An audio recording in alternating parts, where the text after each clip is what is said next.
Узнать животный мир до конца практически невозможно. И это касается абсолютно любого животного. От большого медведя до маленькой мухи, но есть хищники, жизнь которых покрыта тайной и непонятными домыслами. К этим животным с уверенностью можно отнести волков. Хищника, внушающего к себе страх и трепет.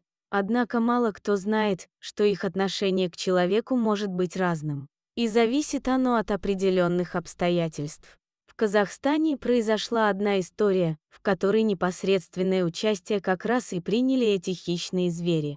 Дело было в небольшом ауле, вблизи горного леса. В ней проживала семья из 4 человек, отец, мать и 2 маленькие дочери. Старшей девочке было около 3 лет, а младшей не было и года. Мать постоянно была занята малышом, а за старшей дочкой больше приглядывал отец. Мужчина работал чабаном. В этот день он должен был отдыхать, но неожиданно для всех, ему пришлось заменить сменщика. Он быстро собрался и поскакал на работу, но то, что старшая дочка направилась за ним, никто не заметил. На дворе было лето, и пропажу ребенка заметили почти сразу. Но прошло 3 дня, а девочку так и не нашли. Тяжело пришлось в это время семье. Большинство местных жителей уже настроились на то, что девочку загрызли волки, которых очень много в лесах. Звери хоть и не нападали на людей, но постоянно держались стаями и наводили ужас и страх на тех, кто их замечал.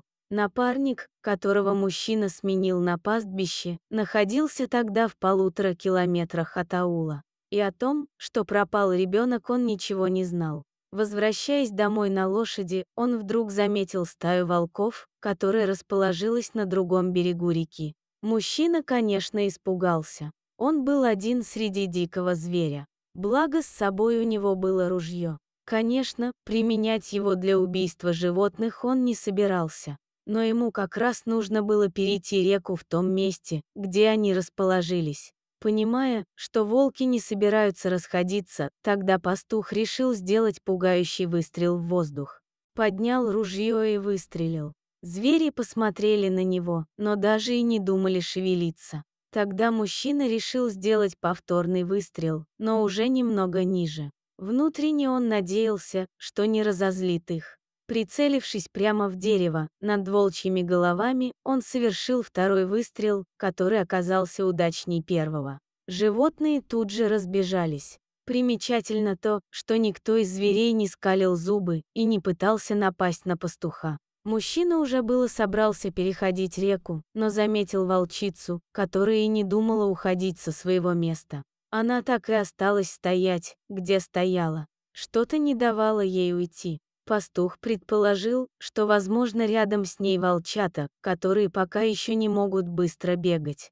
Но приглядевшись, понял, что никаких волчат там нет.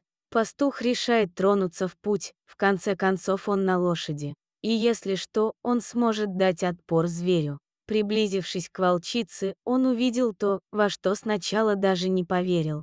Вдруг из травы показалась голова девочки.